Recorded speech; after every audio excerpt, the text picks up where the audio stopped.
যুক্তিগত দেখি না, এটা একেবারে অপ্রয়োজনীয়। বরং এই পুরো সময়টা ঐক্যমত্য কমিশনের নামে যে বৈঠকগুলো হয়েছে, এটা wastage of time, money and energy. এবং আগামীতে আপনি দেখবেন এটার জন্য অনেককেই জবাবদিহি করতে হবে। এই যে সময়টা যারা যারা কাজ করেছে, বোঝার চেষ্টা করুন আমাদের দেশটা খুবই ট্র্যাডিশনাল, মানে ঐতিহ্যের বাইরে যেতে চায় না, অভ্যাসের বাইরে যেতে চায় না মানুষ।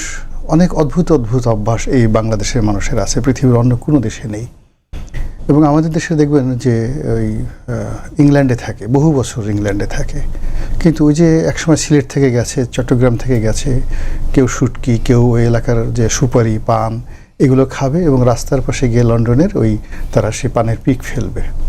মানে লন্ডনের পরিবেশ তাদেরকে মানে পরিবর্তন করতে পারেনি। এবং কিছু লোক আসে, যেমন ধরেন সে বার্মিংহামে থাকে এবং লন্ডনে থাকে, একসময় এদের ঝগড়া করার খুব অভ্যাস। সে বার্মিংহাম থেকে সে শুধুমাত্র ঝগড়া করার জন্য লন্ডনে আসে এবং সে 1000 পাউন্ড খরচ করে সারাদিন ঝগড়াঝাটি করে বাঙালিদের সাথে, তারপর সে আবার বার্মিংহামে চলে যায় খুব খুশি মনে। এটা হলো বাঙালির অভ্যাস। তা আপনি সেই অভ্যাসে এখন সে পিয়ারের পদ্ধতি কথা বলছেন, যা যা কথা বলছেন, এগুলো শুনতে খুব ভালো শোনায়। যদি আমাদের সংবিধানের যেই 72 সংবিধান ধরেন, এখানে যত সুন্দর সুন্দর কথা লেখা আছে, আইনের যত ভালো ভালো কথা লেখা আছে, এর চাইতে ভালো সংবিধান পৃথিবীতে আর হয় না। যারা করেছে তারা সব ভালো ভালো সংবিধানের ভালো ভালো কথাগুলো ইনক্লুড করে করেছে, কিন্তু এটা আমাদের বাঙালি সমাজ খেতে পারেনি। ফলে এই বঙ্গবন্ধুর জামানাতে 4টে অ্যামেন্ডমেন্ট করতে হয়েছে, খুব অল্প সময়, 3.5 বছরে 4টে অ্যামেন্ডমেন্ট করতে হয়েছে। এর মধ্যে 4র্থ সংশোধনের মতো নির্মম একটি সংশোধনী সেখানে রয়ে গেছে। তো আসলে আলটিমেটলি এখানে হবে না, এখানে বাঙালির সাইকোলজিটা বুঝতে হবে। এই মুহূর্তে যে রাজনৈতিক দলগুলো, আপনি দেখুন যে অল অন এ সাডেন এখানে একটা ব্যাপক পরিবর্তন আসছে আমাদের চিন্তা চেতনায়, মন এবং মানসিকতায়। সে মন মানসিকতায় ঐতিহ্য অনুযায়ী বিএনপি মনে করছে জামাত কোনো দলই না, এদের কোনো ক্ষমতাই নেই, এদেরকে পাত্তা দেওয়ার দরকার নেই। এনসিপি তো কিছুই না, এটা একটা বাচ্চাদের চ্যাংড়াদের দল। এখন বিএনপি যতই উপরে কথা বলুক না কেন, তাদের মনের অভ্যন্তরে কিন্তু এই কথাটা একেবারে সিল সাপোর্ট দিয়ে মারা আছে। দ্বিতীয়ত এনসিপির যারা ছেলে, তারা মনে করছে যে আরে বিএনপি কি, এরা দুর্নীতিবাজ, চাঁদাবাজ, এটা করেছে, ওইটা করেছে, হাওয়া ভবন, টাওয়া ভবন। আমরা বীর, এ যুগের বীর, মহাবীর, আমরা সব কিছু করেছি, ফলে আমাদের কথা মতো রাষ্ট্র চলবে। ফলে তাদের যে বডি ল্যাঙ্গুয়েজ, সেই বডি ল্যাঙ্গুয়েজ প্রতিটি মুহূর্তে বিএনপির লোকদের জন্য রীতিমতো বেইজ্জতি। তারা যত এনসিপির লোকজন দেখে তত তাদের মেজাজ গরম হয়, চুল পড়ে যায়, পেট খারাপ হয়, রাতে ঘুম হয় না, দুঃস্বপ্নে তাদের এখন অবস্থা টাইট হয়ে যায়। তো এনসিপি, তো এই যে দেখেন একটা সাইকোলজি। এরপরে এনসিপির লোক যখন বলল আরে ইউনূস সাহেব আসলো কোত্থেকে, উনি কি কোনোদিন আমাদের সাথে আন্দোলন করেছে, ওনাকে শেখ হাসিনা এমন ডলা দিয়েছে সারা জীবন, উনি তো একটা শব্দ করে নাই, ভয়েস ছিল, সারাদিন শুধু হাসছে। এত হাসাহাসি করে উনি এসে হঠাৎ করে প্রধান উপদেষ্টা হয়ে গেল, ওনার ভূমিকাটা কি, সব ভূমিকা আমাদের। এই যে সাইকোলজিক্যাল যে বিভেদ, মানসিক বিভেদ, এটার যে বাঙালিপনা, এই বাঙালিপনা পৃথিবীর অন্য কোনো দেশে নেই। ফলে এখানে আপনি রাতারাতি সেই আলী রিয়াজ সাহেব ধরেন আমেরিকান থিঙ্কিং একটা পিয়ার নিয়ে আসলেন, তারপর শেষে সব চিন্তা ভাবনা করলেন, আলটিমেটলি পুরো দেশটিকে একটা এমন অনিশ্চয়তার মধ্যে নিয়ে গেছে বা নিয়ে যাচ্ছে। ভারতে কিন্তু এরকম একটা সমস্যা হয়েছিল। আমি আরেকটা টকশোতে আসছি, যে কথাগুলো আমি বলছি সেই কথাগুলো আমি বলি যে এখানে অদ্ভুত কিছু ঘটনা যদি নির্বাচন হয় সামনে, ঘটার সম্ভাবনা আছে, সেটা পিয়ার পদ্ধতিতে হোক বা ট্রেডিশনাল পদ্ধতিতে হোক। আপনি কি দেখবেন যে ক্ষমতা বিএনপির হাতেও থাকবে না, জামাতের হাতেও থাকবে না, এমন কিছু হবে এখানে।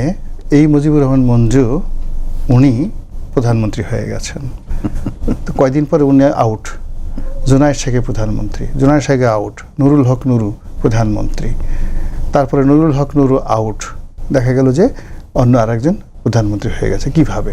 আপনি দেখেন ভারতে কংগ্রেস এবং বিজেপির মধ্যে একসময় খুব দ্বন্দ্ব সংঘাত শুরু হলো, একটা জোট হয়ে গেল, সেই জোটে 4 জন প্রধানমন্ত্রী পেলাম, ভিপি সিং, চন্দ্রশেখর, তারপর আইকে গুজরাল, তারপর আরেকজনকে যেন আমরা দেবগৌড়া, 4 জন আমরা কিন্তু প্রধানমন্ত্রী ভারতে আমরা পেয়েছিলাম মাত্র 2 থেকে 3 বছরের মধ্যে। ফলে ভারতের মতো এত বড় একটা রাষ্ট্রে যদি এই ঘটনা হতে পারে, যেখানে কংগ্রেস এবং বিজেপির গলায় দড়ি দেওয়ার মতো অবস্থা, ফলে আগামীতে এই যে কথাগুলো বললাম, এই কথাগুলো বাংলাদেশে ঘটে যেতে পারে, অস্বাভাবিক কিছু না। এবং আপনি দেখেন এদের মধ্যে ঠিক সেই কনফিডেন্স চলে আসছে। এই নুরুল হক নুরু সে কদিন আগে আসলো সিঙ্গাপুর থেকে, এসেই বলল যে যদি এনসিপির সঙ্গে গণ অধিকার পরিষদের ঐক্য হয়, তাহলে নির্বাচনে জয়লাভ করে সরকার গঠনের একটা সম্ভাবনা আছে অবস্থা। আরেকজন দেখলাম আমাদের জুনায়েদ সাকি।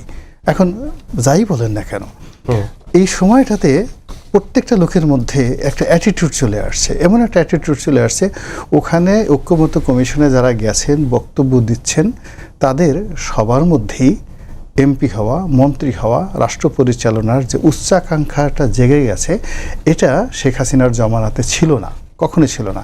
আর এই যে একটা আকাঙ্ক্ষা জন্ম নিয়েছে, এই আকাঙ্ক্ষাটা আপনি দূর করাতে পারবে না শক্তি প্রয়োগ ছাড়া। আর সেই শক্তি প্রয়োগ এখন কে করবে? বিএনপি করবে। অর্থাৎ বিএনপি এখন এই যারা পিআর চাচ্ছে বা যারা বিএনপিকে একক শক্তিধর দল হিসেবে মানতে পারছে না, তাদেরকে বাংলা ভাষায় যেটাকে আমরা আঞ্চলিক ভাষায় প্যাদানি বলি, দৌড়ানি বলি, কিংবা তাদের বিরুদ্ধে কঠোরতর আন্দোলন। এই যেমন দেখা গেল যে জামাত আন্দোলন করছে, আন্দোলনে যাবে, যদি বিএনপির লোকজন রাস্তায় নেমে এদেরকে আচ্ছা মতো দৌড়ানি দিতে পারে, দেখবেন যে জামাত আর দ্বিতীয়বার কথা বলবে না, বলবে যে কেরা আওয়ামী লীগ মানে বিএনপি যেটা বলেছে সেটাই সঠিক। এখন এই পুরো রাজনীতিটা হয়ে গেছে শক্তি প্রয়োগের রাজনীতি, এবং এই শক্তি প্রয়োগে যারা করতে পারছে না, এই দেখুন এখন যারা সেনাবাহিনী শক্তি প্রয়োগ করতে পারছে না, পুলিশ শক্তি প্রয়োগ করতে পারছে না, ফলে কত নেতা তৈরি হচ্ছে। এখন বাংলাদেশে জামাত মনে করছে আমরাই তো তলে তলে সব মাস্টার মাইন্ড সব কিছু করেছি, আমাদেরই তো। ওই জামাতের অনেক যারা ছোটো ছোটো ছাত্র শিবিরের নেতা, তারা বলে ফেলছে আমরা অমুকরে টাকা দিচ্ছি, অমুকরে এটা করছি, ওটা করছি, আমাদের কারণে কিন্তু আজ এটা। আবার এনসিপিরা বলে যে না, আমাদের কোনো টাকা পয়সা কিছুই দেয় না, আমরা নিজেরা নিজেদের মতো করেছি। আবার নুরু বলতেছে এনসিপির ওদের ভাব সব দেখলে মনে হয় যে সব কিছুই ওরা চালাচ্ছে, অথচ ওরা তো সবাই আমার কর্মী ছিল। আপনি দেখুন যে সবার মধ্যে কিন্তু একটা সাইকোলজিক্যাল দূরত্ব চলে আসছে। এই যেখানে আরেকজন তারেক রহমান সাহেব আছেন, আরেকজন তারেক রহমান, আমাদের দেশে এখন দুজন তারেক রহমান, আমজনতার তারেক রহমান সাহেব। এখন উনি এই মুহূর্তে বাংলাদেশের সবচেয়ে অ্যাট্রাকটিভ পুরুষ। সে যে কথাগুলো বলতেছে সবাই তার কথা শুনছে, এবং সমস্ত টেলিভিশন টক শোতে তিনি যখন আসেন যে কথাগুলো বলেন, আমি দেখলাম সব ভাইরাল হয়ে যাচ্ছে। তো বোঝার চেষ্টা করুন যে বিহাইন্ড দ্য সিনিয়রিও এমন কিছু আছে যেগুলো বের হচ্ছে ধীরে ধীরে, আর সেগুলো মানুষ শুনতে চাচ্ছে। আর বিহাইন্ড দ্য সিনিয়রিও এমন কিছু চিন্তা আছে, চেতনা আছে, বডি ল্যাঙ্গুয়েজ আছে, মন আছে, মানসিকতা আছে। ফলে কি হচ্ছে, পানি এবং তেল যেভাবে একত্রে মিলে না, এখনকার যে রাজনীতি, সেই রাজনীতি ওইভাবে মিলেবে না যতক্ষণ না পর্যন্ত আপনি হিট না দিবেন। আমাদের সেই হিটিং পয়েন্টে যেতে হবে। অসংখ্য ধন্যবাদ মঞ্জু ভাই। আমি পরের প্রশ্নটাও সেটা হচ্ছে যে খুবই প্রেসিং ইস্যু, এবং সেটা হচ্ছে গণভোট প্রসঙ্গ, এবং জুলাই সনদ বাস্তবায়নের জন্য মানে অধিকাংশ দল আসলে গণভোটের বিষয়ে একমত হয়েছে, এবং নির্বাচনের আগেই, অর্থাৎ সেপ্টেম্বর থেকে বাকি সময়ের মধ্যে নির্বাচনের আগে গণভোটের জন্য অনেকে বলেছেন যে নির্বাচনের দিনে একটা গণভোট হতে পারে। বিশেষ করে বিএনপির এটি আসলে দাবি। নির্বাচনের আগে গণভোট হওয়াটা কতটা যৌক্তিক, নাকি নির্বাচনের দিনে গণভোট হওয়া যৌক্তিক, আপনি কি মনে করেন? না, প্রথমত আমরা গণভোট নিয়েই তো একটা বিতর্ক ছিল, গণভোট দরকার আছে কিনা।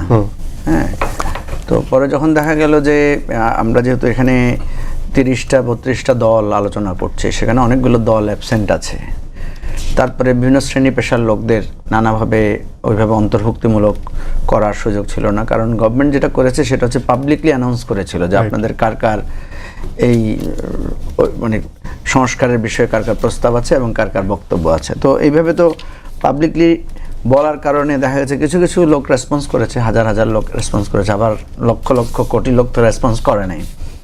তো এই সব কিছুর একটা আইনি ভিত্তির কারণেই তখন বিতর্কটা আসলো যে এটার আইনি ভিত্তি কীভাবে দেওয়া যায়। কারণ আমাদের এবারের যেই জুলাই সনদ, সেখানে বেশ কয়েকটা ক্লজ আছে যেটা সংবিধানের ফান্ডামেন্টাল চেঞ্জের প্রস্তাব আছে। তো পার্লামেন্ট অ্যাকচুয়ালি ফান্ডামেন্টাল চেঞ্জ আনতে পারে না।